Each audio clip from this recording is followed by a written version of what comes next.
What up, Fight World? It's your boy Ego, and I'm back with some more boxing. So it looks like Leo Santa Cruz and Abner is officials going down Saturday, August 29th on ESPN, 10 p.m. Eastern, 7 p.m. Pacific Standard Time on Premier Boxing Champs. Now, if you want to buy tickets, you live in the LA area, I will put the link on the screen.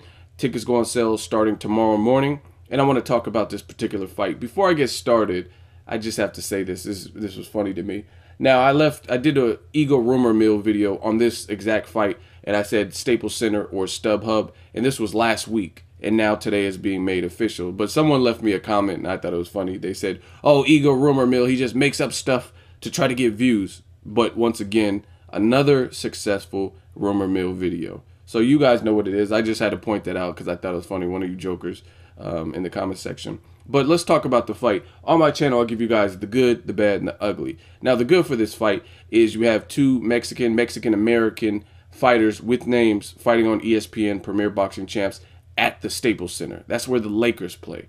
So we all know LA, and if I know my state, I think this has no problem selling. We have a great Mexican-American population and demographic out here in California, especially Southern California. So the styles of the two fighters in which they fight, the fact that there's bad blood and they've been on Spanish radio stations airing it out and beefing. So this has been brewing for a minute. So I think boxing fans all around the world can enjoy this particular fight. And it's funny because a lot of people will say, oh, Al Heyman, he's bad for boxing. But this is the best fight that each other has been in quite some time. Now, Abner, I think he has a good resume. He's got wins over guys like Joseph Becco. First one a little bit shaky with the low blows, but he still beat him twice. He beat guys like Anselmo Moreno, who has some steam, beat Vic Darchinyan. They have a mutual opponent. Leo Santa Cruz and Mares both faced Eric Morale. Abner, he beat Daniel Ponce de Leon. I gave him a lot of credit for that win. That was his first fight in a new weight division, and he actually got the stoppage. I thought he would win via decision in a tough fight, but he stopped Daniel Ponce de Leon, so gave him a lot of credit. But since the Johnny Gonzalez knockout loss, Abner has been taking light touches, tune-up style fights, and we all know Leo Santa Cruz, ever since like he was fighting Eric Morales and Christian Mahares and fighters like that, and then all of a sudden it just took a turn for the worse, and he started fighting sparring partners. So without a shadow of a doubt in my mind, this is the best fight and the best competitive matchup that they've both been in quite some time.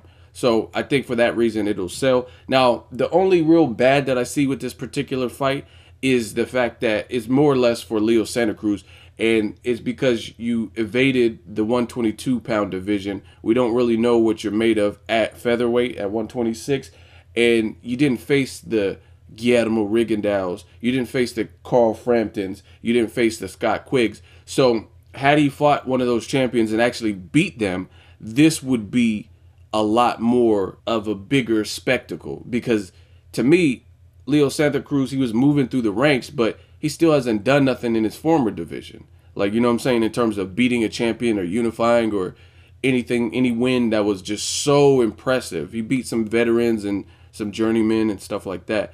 But it would have been nice to see him have fought a Rigondeaux, fought a guy like, I mean, he has a couple people like Teresa's and guys like that, but it would have been nice to see him fight one of the top three, like Rigondeaux, Frampton, Quigg, even a Donaire or a Kiko Martinez. You know what I'm saying, before this particular fight. But I can't cry over spilt milk.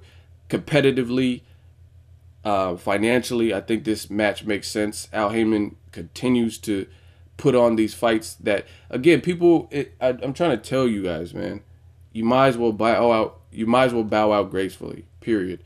Because people keep complaining, and he's only getting stronger. Like, when's the last time we've seen a fight at the Staples Center with two Mexican stars? You know what I mean? Two guys with some fan base. Even though people clown Leo Santa Cruz at the moment, I really feel like they'll still turn out for him. You know what I'm saying? Like, people talk about Vic Ortiz, and I think he's in a different realm, like, of, because people think he's delusional, and I feel people really don't take him serious.